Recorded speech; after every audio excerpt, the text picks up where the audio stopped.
Hello from me, Lazar. Welcome to the next series of tutorials on Introduction to Lazarus IDE. As you know, we are working on my third book, Introducing to Lazarus IDE Part 3. It is offered in two versions, a basic version and a full version, which contains the basic one plus the real programming system, my shop.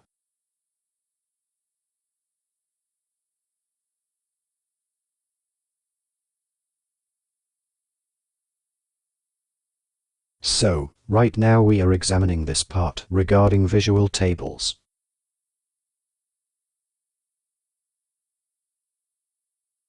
We looked at this lesson, then the second one.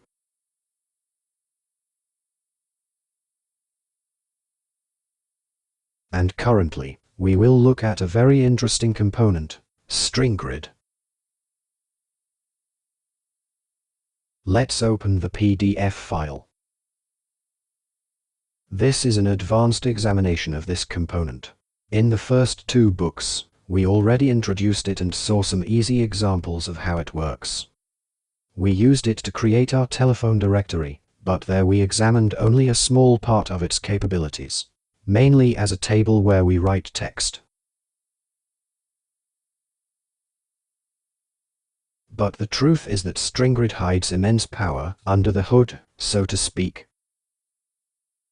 If you look at professional accounting programs, or warehouse and shop software, they almost always use similar visual tables. But there they are colorful, polished, and user-friendly. What exactly is StringGrid and why is it so important? StringGrid is the most used grid component in Lazarus IDE. It is the successor to TStringGrid, which we examined in the previous lesson, but unlike it, it does not require manual drawing of each cell, and it has many more new features and properties.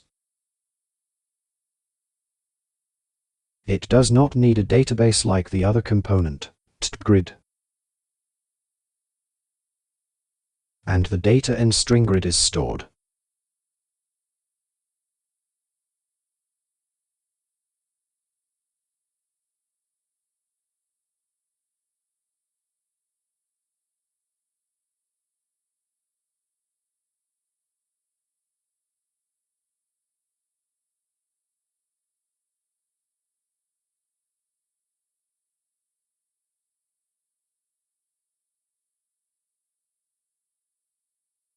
Directly in memory as a two-dimensional array of text strings, which is accessible via the cells, col, row, property.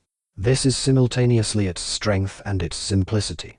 Whatever you write in the cell, it stays there until you change it. It is suitable for many things, lists, tables, POS systems, any situation where we want full control over the logic. Main properties. Before we examine the more complex features, let's first recall the most important properties. These are the number of rows and columns, the number of fixed rows and columns, the text in a specific cell, the width of a specific column, the height of a specific row, and so on. I won't mention all of them. Settings, options. This is the main engine of the table. The power of StringGrid lies in its options property in the object inspector. It contains a list of settings in the form of checkboxes, which unlock new possibilities, techniques, and functionalities, and enrich the effectiveness of the table. Actually, let me show in Lazarus IDE how they look. I open an empty project. I go to the Additional tab, Find StringGrid and place one such component on the form.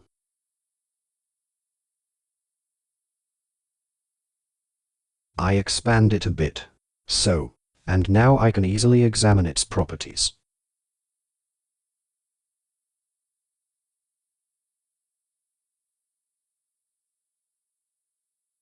So, right here, options and options 2 is a bit further down.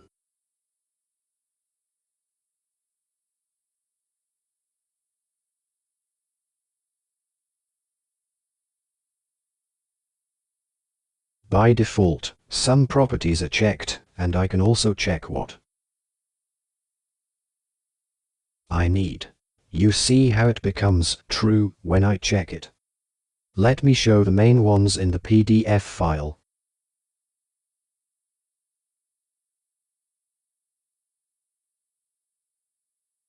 Godating is the first one.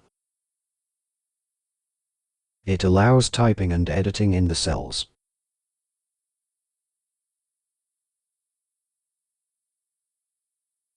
This is done because, by default, the table is read only.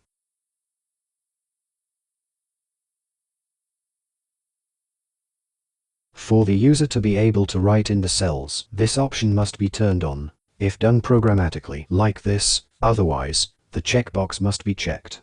The next important property is GoRow-Select, which is to select the entire row, to be able to select it just like in Form 8 for the goods, which you will see in the practical program.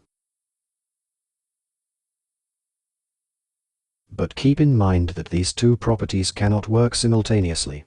That is, if this one is turned on for row selection, the other one won't work, and vice versa. And there are a few more here, but for now, we will end this lesson because there is a lot of theory here and there is no point in examining all of it like this as lessons. I will still try to maintain a practical focus. That's all for this lesson. Best regards.